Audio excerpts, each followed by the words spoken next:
임플란트는 다시 반대로 돌리면 빠지는 게 아니에요. 거꾸로 돌려서 꺼낸다는 생각 한 번도 해본 적이 없는데. 물과 좀 더 친한 친수성 처리가 된 임플란트가 있는데요. 실제로 록솔리드 재질은 80% 정도 합니다. 여기를 클릭하시면 찾아가실 수가 있습니다. 어쨌든 아직 환자분들이 임플란트를 가지고 병원에 와서 상담을 할 때 제일 많이 하시는 말이 이거 평생 가나요? 뭐 이런 얘기를 되게 많이 하죠. 어쨌든 임플란트가 지금 우리 세상에서 환자들에게 쓰여진 지 약 한 60년 정도 지났는데 그 임플란트들을 계속 추적을 해보면 역시나 임플란트에서 제일 중요한 건 장기 안정성이 아닐까라는 생각을 해봅니다. 우리가 임플란트 제품을 선택을 할 때도 정말 오랜 기간에 최소한 10년 이상의 임상 데이터를 가진 그런 회사의 제품들을 쓰는 게 아무래도 환자들이 마음이 좀 편안했죠. 네, 임플란트 장기 안정성이란 이제 임플란트를 식립한 이후에 그 임상적인 효능이 그대로 유지되는 것을 이제 말씀하시는 것 같은데요. 임상적인 데이터가 이제 이러한 장기 안정성이 입증된 제품을 식립하는 것이 중요할 것 같습니다.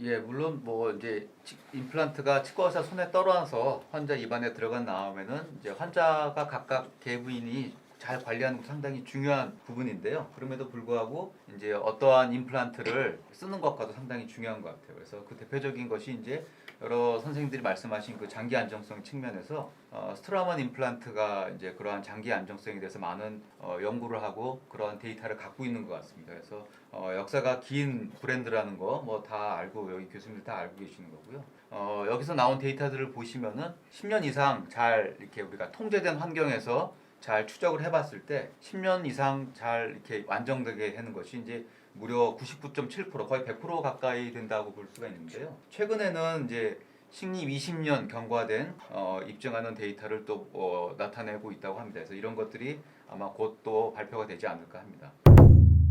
그 재료 티타늄을 이제 표면 처리하는 방식에 따라서도 임플란트가 잇몸뼈에 얼마나 단단하게 유착이 되는지가 차이가 발생할 수밖에 없습니다. 그래서 임플란트 식립에 있어서 골 융합은 중요한 요소이기 때문에 시술 시에 임플란트 표면에 대해서도 조금 살펴볼 필요가 있습니다. 스트라우만 임플란트는 이제 SL 액티브라는 표면을 가지고 있습니다. 그래서 친수성을 아주 높인 것이라고 보실 수 있는데요.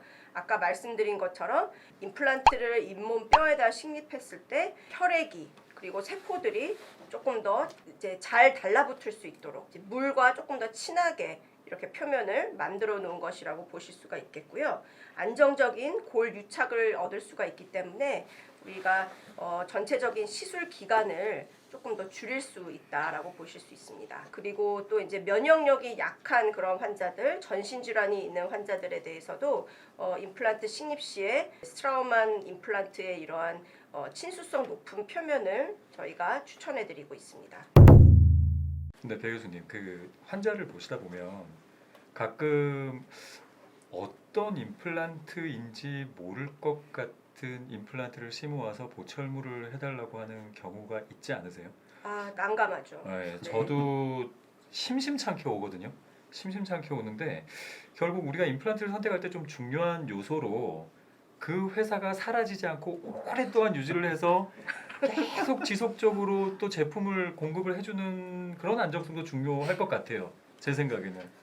네, 역시 이 재료뿐만이 아니라 환자분들이 오셨을 때 임플란트를 이제 평생 쓸 수 있냐고 물어보시는데 저희가 이제 대답을 해드릴 때는 대부분의 임플란트는 이제 뼈 속에는 좀 장기적으로 안정되게 유지될 수 있는 반면에 위에 치아 형태로 씌우는 부위는 혹시 뭐 도자기가 깨진다거나 우리 나사로 연결하는 부위들이 풀어진다거나 심지어는 나사가 부러진다거나 이런 문제점들이 생길 수도 있습니다. 그래서 이러한 것들을 해결하기 위해서는 새로운 부품들을 저희가 이제 찾아서 이걸 해결해야 되는 경우들이 있는데 임플란트 회사가 이제 사라지게 된다면 아주 난감한 상황들이 발생할 수 있죠.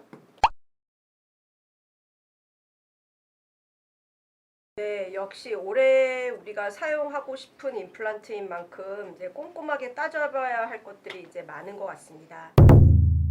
그러면 권 교수님 뭐 임플란트 사용에 따른 그런 부작용들이 어떤 것이 있을까요? 예, 뭐 부작용이라고 따지면 상당히 여러 가지가 있을 것 같습니다. 그렇지만 이제 대표적으로 우리가 얘기할 수 있는 것들은요. 치과에서 맨날 그런 얘기 하잖아요. 뭐 6개월마다 한 번씩 와서 체크 받으세요. 언제 한번 와서 체크 받으세요. 이런 얘기 많이 하는데 그냥 던지는 그런 멘트 같은 게 아니라 사실 임플란트 같은 경우는 원래 내 게 아니잖아요. 그러니까 인공으로 만들어진 물건을 내 입안에 넣는 거기 때문에 그만큼 더 각별한 관리가 필요한 것 같거든요. 그래서 이제 내가 쓰던 나한테 원래 있던 이도 못 써서 뽑고 했는데 설사 이렇게 잘 된 거라도 이 자기 게 원래 아닌 거를 썼기 때문에 이런 관리를 잘 해줘야 됩니다. 특히 임플란트 치아는 더욱더 관리를 잘 해줘야 되는 것 같습니다. 그래서 임플란트가 이제 잘 관리되지 않는다면은 자기 자연치에 임염증이 생기는 치주염이 생기는 것처럼 임플란트 주위에도 이제 염증이 생길 수 있는데요. 우리가 이제 그런 것들을 흔히 임플란트 주위염이라고 얘기를 하고 있습니다. 그래서 임플란트 주위염은 이제 임플란트에서 가장 많이 최근에 특히 많이 알려지고 있는 그러한 뭐 부작용이라면 부작용이라고 할 수가 있는데요. 임플란트 시술한 주변에 이제 잇몸뼈에 염증이 생겨서 뼈가 녹는 그러한 현상을 얘기를 하고 있습니다.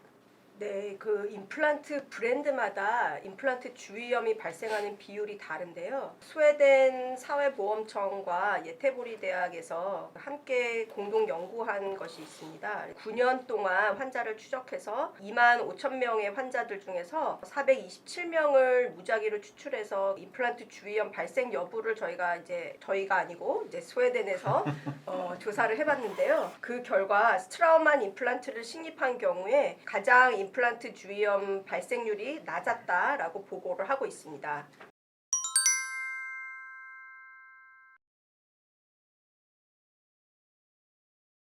제가 두 교수님께 고백 하나만 할게요. 네, 갑자기. 네, 제가 좋아하신다는 건 아니죠? 제가 얼마 전에 뭘 먹다가 제가 오른쪽 아래 치아가 부러졌어요. 어쩌면은 제가 임플란트를 지금 해야 될지도 모르는데 지금 두 분 교수님이 임플란트의 이런 단점을 얘기하니까 되게 확 와닿아요 지금.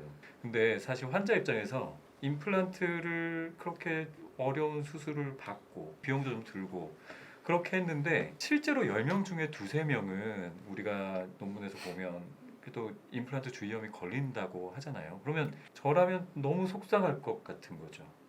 그 뭐 예방할 수 있는 방법이 있을까요? 예방할 수 있는 방법, 아까 이제 처음에 말씀드린 대로 정기 검진을 통해서 조기에 발견하는 게 이제 중요한 부분이라고 생각을 하는데요. 예를 들어서 뭐 식습관 것도 이제 체크하는 것도 중요하고, 특히 우리나라 이렇게 환자분들은 전통적으로 이렇게 질기고 단단한 음식, 뭐 이렇게 마른 오징어라든지 오돌뼈 뭐 이런 거 좋아하시잖아요. 그런 것도 한번 생각을 해볼 필요도 있는 것 같아요. 예를 들어서 제가 뭐 좋아했어요. 그래요?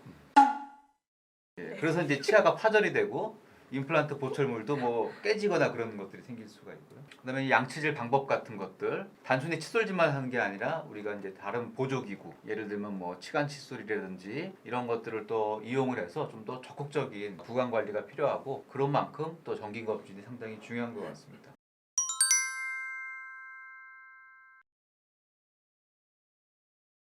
그 일반적으로 치주염이 원래 있으셨던 환자분들은 조금 임플란트 주위염 발생률이 높다라고 보실 수가 있겠고요. 교수님은 잇몸 상태가 건강하시잖아요. 문제가 없으실 것 같은데요. 감사합니다.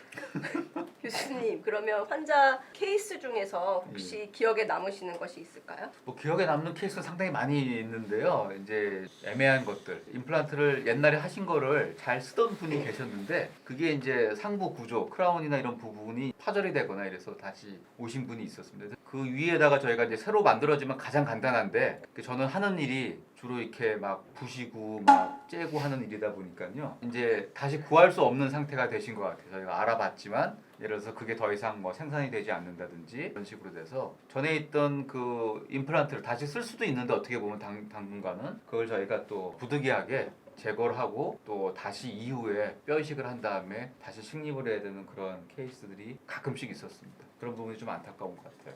저도 1년에 한두 건은 꼭 있는 것 같아요. 임플란트가 많이 보편화되고 또 이제 여러 가지 업체들이 뭐 국내적으로 많이 있다 보니까 옛날에는 저희가 한 십몇 년 전만 해도 엑스레이만 보면은 이거 무슨 어디에서 임플란트다 알 수가 있었거든요. 근데 지금은 사실 그게 불가능한 것 같아요. 그러니까 결국 임플란트가 회사가 어쨌든 또 중요하기도 하고 그 회사에서 만드는 임플란트의 특징도 중요하고 사후 안정성도 중요하고 그런 모든 것들이 다 중요하다는 게 결국 결론이네요. 그래서 우리 이 영상을 보시는 우리 애청자, 구독자분들께서도 이 점 잘 숙지하시고 이제 임플란트 시술을 받아야 되는 안타까운 상황이 오시게 되면 현명한 결정을 하시게 되길 바랍니다. 예, 또한 뭐 이제 여러 가지를 고려하시게 될 텐데요. 이런 부분에 경험이 많으신 분을 또 만나시는 것도 중요한 부분이고요. 근데 이제 치과 의사들도 환자의 여러 가지 부분을 고려를 해야 되거든요. 뭐 이제 제품도 물론 마찬가지겠지만 환자가 갖고 있는 특성이나 어떤 전신적인 백그라운드를 또 잘 고려하실 수 있는 그런 분들을 또 잘 만나시는 것도 상당히 중요한 점이니까 잊지 마셨으면 좋겠고요. 뭐 저희한테 오시면 또 좀 더 이렇게 예, 여러 가지로 한번 또 고려를 해볼 수도 있는 예. 사실 저희가 맨날 마지막 그 멘트를 할 때 오늘 영상 재밌게 보셨나요? 라고 얘기를 하는데 이 영상 보시는 분들 분명히 임플란트를 하셔야 되는 분이라 재밌지는 않으실 거라고 생각을 합니다. 하지만 반드시 유익하셨을 거라고 생각을 하고요. 유익하셨다면 좋아요 눌러주시고 스트라우만 치아 건강 그린라이트와 함께 치아 건강 지키세요.